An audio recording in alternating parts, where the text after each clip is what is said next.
We are here with Abe del Rio, founder of the Minnesota Bigfoot Research Team and the, I believe, main organizer behind the Minnesota Bigfoot Conference. How are you doing today? I am all over the place. I feel like Gumby getting stretched all over in one direction. So I'm doing really good. I'm surviving. This is the 4th annual conference. Congratulations. Yes, thank you. How big has attendance been this year and compared to other years? Well, I think right now we're probably just broke about 200, which is a little bit more smaller than the previous years.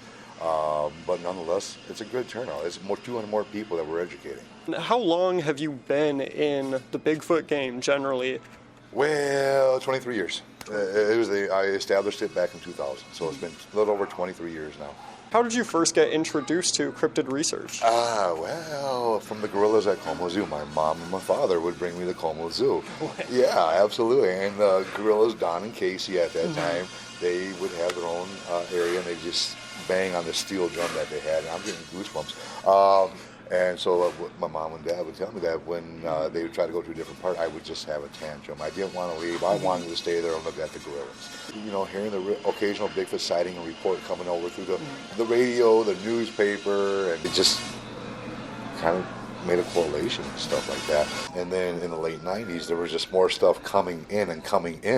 I was like, looked into it a little bit more deeper, reading everything I could on the internet, and it just sucked me in like a black hole. And I was like, there's something to it, so I started going out in the woods, and I was like, yeah, okay, I'm going to form a team. Established MNBRT in 2000 and hit the woods for the past 23 years. Been chased by one, been in between two of them, been followed, been paralleled, rock throwing vocalizations. Rock thrown, you said? We had a rock thrown us on one location, yeah. It actually landed by a tree that we were using to wood knock on for our form of communication, and it landed right at the base of that tree. It was like, wow, that's kind of cool. Do you think there was any intention from the animal towards you with hitting that tree? It raises a lot more questions, but nonetheless, I mean, it had to have been watching us hit that tree from a distance and threw that rock over. We had just heard a story about having an encounter from just a couple feet away. Sure. What's the closest encounter you've personally had? That's really hard to say. I probably had one from this wall to maybe the other wall, walking in the woods and parallel me while I'm walking on a path. It could have been a little bit more closer, too. You were on an episode of Finding Bigfoot. What was that experience like, kind of bringing your expertise to a nationwide TV audience? So first off, Matt, Bobo, Cliff, and Renee, they're good friends. It was just more like hanging out with some friends and doing a show, basically. Yeah. Doing it... we had a great time. We went to an area where we have had Bigfoot activity, and lo and behold, we had Bigfoot activity come out of the cedar swamps. We got a knock from the cedar swamps, as Matt would relay.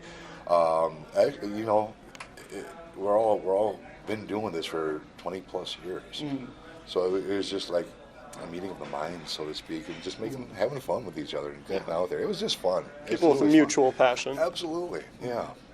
You know, you never know what's going to happen, but nothing's going to happen if you're not out there. What was the kind of field like as far as the meeting of the minds for the general population to learn about more updated research before this conference? You know, it was really hard. Even for doing this for 20 years, I was like, what the heck, what more could we possibly do to get this out there? As I mentioned on stage, I was like, okay, well, there's not a conference in Minnesota. We're going to do the Minnesota Bigfoot Conference. Let this be an outlet, let be a safe haven. Prior to that, I guess, remember Bigfoot days? Excuse me. Okay. We were briefly interrupted by an emergency, but it was quickly handled by another member of the MNBRT. What impact have you seen as far as like interest in the population since the start of the conference? It's spreading like a wildfire. Word of mouth is the biggest thing, and people can come and share their citing their instances, and that has a snowball effect. People say, "Hey, this guy said this at the conference. Where did you hear that? It was at the Minnesota Bigfoot Conference." There's such a thing, so that gets out there. And yeah, check them out. They're on Facebook, MinnesotaMNBRT.com. Why do you think people are so adamant that there's not these creatures living out in our land? Because they want to have their comfort zone. You know, they're comfortable with their life the way it is, knowing what they know. it's the unknown that really kind of scares people and Yeah. gives them that paradigm shift. So they're closed-minded, unfortunately. They like to stay open-minded about certain topics that they want to stay open-minded about. But when it comes to something like this, the most common asked question is that, why doesn't the government know about them?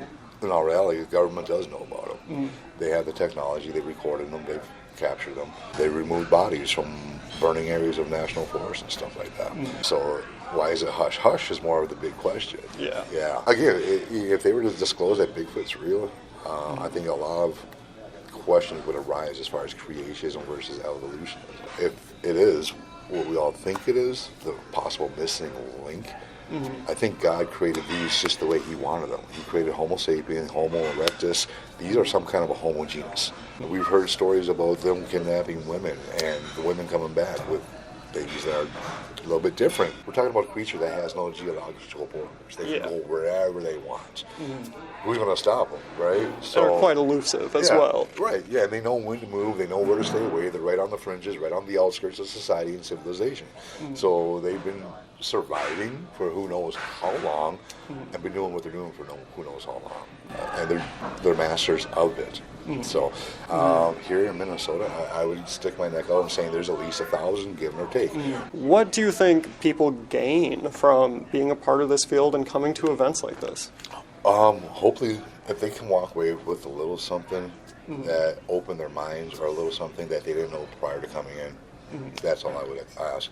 If I could put an ember that starts a fire inside of them that makes them want to go out in the woods, because that's where we need people, is out in the woods, out in the field, not behind a keyboard, not on a chair in front of a TV.